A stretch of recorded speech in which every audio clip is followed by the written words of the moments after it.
Hello everyone, welcome to Bookish Shanta's YouTube channel. And today we have with us a very lovely and special guest, Barbara. And she has came up with a book, Time to Say Goodbye. It's about her stories of her visit to Udaipur and how she developed an unusual friendship with an Indian guy and his family and how everything went over a couple of decades.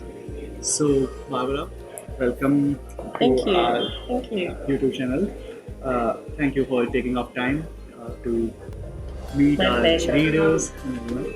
So I've read this book, and this is I must say I liked quite a lot. Like I also posted an Instagram story where I mentioned that okay, after reading a couple of pages, it is a real page turner. So Thank you. what questions I'm going to ask you are those questions which popped up in my mind while reading your book. Yes. So the first question which I came up was you have written extensively on various in minute details about your journey. So was it in your mind when you came to India for the first time that okay you are going to write a book sometimes?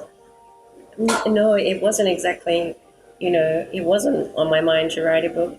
It's just what I normally did when I went on holidays is I kept notes and, I thought it's more of a memory than anything else. But each time I came, I kept another diary and then, my diaries now they're this high. So you So, have something of a travel journal where you yes, journal your yes, journeys. Okay, yeah, that's quite interesting because yes, journaling, in my opinion, is very good to yes. introspect and record your life. So, Barbara, while reading the book, like the auto wala chapter and everything, there are several minute details like how the bus came and everything. So, one question that keeps that constantly rang up in my mind was while writing a book where the story is based on real life, how much imaginative freedom does do the author take? Like, is it really possible to remember everything in such minute details that okay, there was a bus going up uphill along with our auto? So, how do you remember all that in such detail? I think when I write my journals, I do write. I sat by the lake in Udaipur and I'd write, and I do write quite descriptively. And sometimes it just takes a few words, and then that brings it all back to my mind what happened. And I have got a good memory, so I would, I would remember, and I remember the smell of the oily, going up the hill. It smelled like it had Burnt burnt out, yes, out, you and have I'm thinking, mentioned oh that. my goodness, we're not going to make it back down again. So I guess with all those descriptive type things, they're just I write quite descriptively in my journals, but sometimes just certain words prompt my memory even more, and I'm back there. So I think in the journaling really helped in Oh coming up yes, with this yes, book. yes, Okay, and you have been to Udaipur more than we all have been there. yes. So, is there something you like our readers to know about Udaipur or Uh, anything? yeah, I think Udaipur itself is it's a beautiful city. I mean, you can't not like it when you walk out and see that the lake. Except it was empty the first time I saw it. But when you see that, you just kind of my shoulders just drop, and I just every time, no matter how many times I go, when I see it, I think that's beautiful. Where else can you go and see something like that? But there's also like a calmness there. I think it's not. There's all the beeping horns and everything, but there is still a calmness there, and it is in the old city part. And for some reason, it just touches my heart, and I get there and I go, I'm back, I'm home.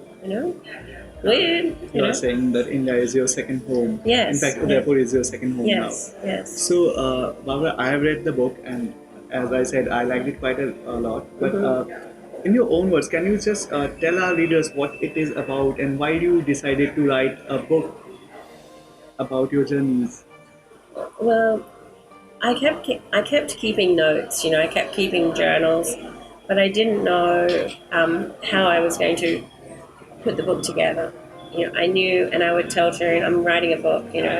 Once that was some years on. I said I'm writing a book, and he was very proud that I was writing a book, Okay. and very proud that he thought, he knew his family would be in it.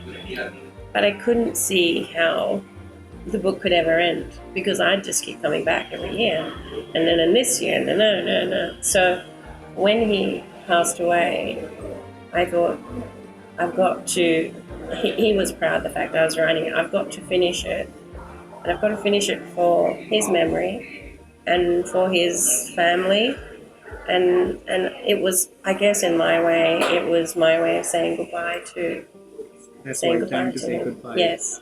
And one question everyone wants to know: what next? Like, what projects are you working on next, and what Well, is it all about? the next book I'm writing on, which is going to be a sequel to this, and it's a sequel that will say something about, they'll obviously the family will be in it and that, but it'll be about me and my connection with India, as opposed to my connection, pardon me, with the family, I guess. And it'll be me asking myself, what is it that makes me want to keep coming back? What is the attraction? What did I think that it was the family? And then, some people will say to me, "Are you going to keep going to India now? You finished your book, And of course, like Now you are coming yeah, up with a second book. yes. So, cutting it short, anything you want to tell our readers and our viewers, any specific thing you want to recommend them, any And message for them? oh, look, just I'll be back.